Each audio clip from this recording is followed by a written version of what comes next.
നമസ്കാരം. ബംഗ്ലാദേശിൽ ന്യൂനപക്ഷങ്ങൾക്കെതിരായ വേട്ടയാടൽ തുടരുന്നു. International society for Krishna consciousness ആത്മീയ നേതാവ് ചിന്മയ് കൃഷ്ണദാസിനെ ജയിലിലാക്കിയതിനു പുറമെ മറ്റൊരു സന്യാസിയെ കൂടി അറസ്റ്റ് ചെയ്തു.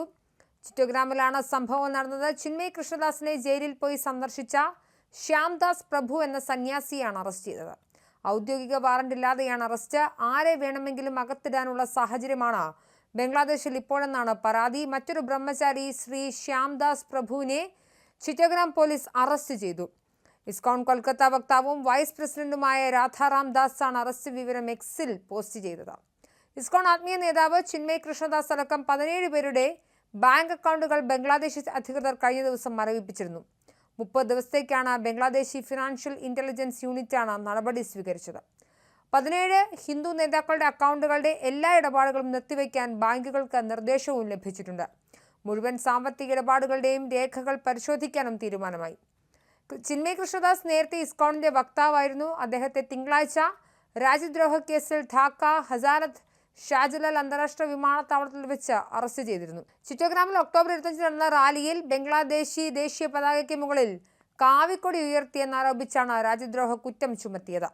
ചൊവ്വാഴ്ച ജാമ്യം നിഷേധിക്കപ്പെട്ട ചിന്മയ് കൃഷ്ണദാസിനെ ജയിലിൽ അടച്ചു. അദ്ദേഹത്തിന്റെ അറസ്റ്റ് രാജ്യവ്യാപകമായി വലിയ പ്രതിഷേധത്തിന് വഴിവെക്കുകയും നിരവധി ഗ്രൂപ്പുകൾ ഉടനടി ദാസിനെ വിട്ടയക്കണമെന്ന് ആവശ്യപ്പെടുകയും ചെയ്തു. ഒക്ടോബർ 30-നാണ് ദാസിനും മറ്റ് 18 പേർക്കുമെതിരെ രാജ്യദ്രോഹ കുറ്റം ചുമത്തിയത്. ദേശീയ ചിഹ്നങ്ങളെ ഉയർത്തിക്കാട്ടുക വഴി കലാപത്തിന് പ്രകോപനം ഉണ്ടാക്കി എന്നാണ് കേസ്. അതേസമയം ന്യൂനപക്ഷങ്ങൾക്ക് നേരെ നടക്കുന്ന നീക്കങ്ങൾ അംഗീകരിക്കാനാവില്ലെന്ന് ഇന്ത്യ പ്രസ്താവനയിൽ പറഞ്ഞു. ഇന്ത്യയുടെ നിലപാട് ബംഗ്ലാദേശ് തള്ളിയതോടെ ഇരു രാജ്യങ്ങൾക്കുമിടയിലെ തർക്കം വീണ്ടും രൂക്ഷമായി. ആഭ്യന്തര കാര്യങ്ങളിൽ ഇന്ത്യ ഇടപെടേണ്ടതില്ലെന്നാണ് ബംഗ്ലാദേശ് വിദേശകാര്യ മന്ത്രാലയം പ്രതികരിച്ചത്. ബംഗ്ലാദേശിലെ സാഹചര്യം പ്രധാനമന്ത്രി നരേന്ദ്രമോദി വിലയിരുത്തുകയും ചെയ്തു. സാധ്യമായ ഇടപെടലുകൾ നടത്തണമെന്ന് നിർദ്ദേശിച്ച പ്രധാനമന്ത്രി ഹിന്ദുക്കൾക്ക് നേരെ അക്രമം നടക്കുന്നുവെന്ന റിപ്പോർട്ടുകൾ ഗൗരവമുള്ളതാണെന്ന് വിലയിരുത്തി. ന്യൂനപക്ഷങ്ങളായ ഹിന്ദുക്കൾ ആക്രമിക്കപ്പെടരുതെന്ന് ബംഗ്ലാദേശിനോട് ആവശ്യപ്പെട്ടതായി വിദേശകാര്യ മന്ത്രാലയവും വ്യക്തമാക്കി. അതേസമയം അറസ്റ്റ് ചെയ്യപ്പെട്ട ഹിന്ദുമത നേതാവ് ചിന്മയ് കൃഷ്ണദാസിന്റെ അടക്കമുള്ള 17 നേതാക്കളുടെ ബാങ്ക് അക്കൗണ്ടുകൾ ബംഗ്ലാദേശ് 30 ദിവസത്തേക്ക് മരവിപ്പിച്ചിട്ടുണ്ട്.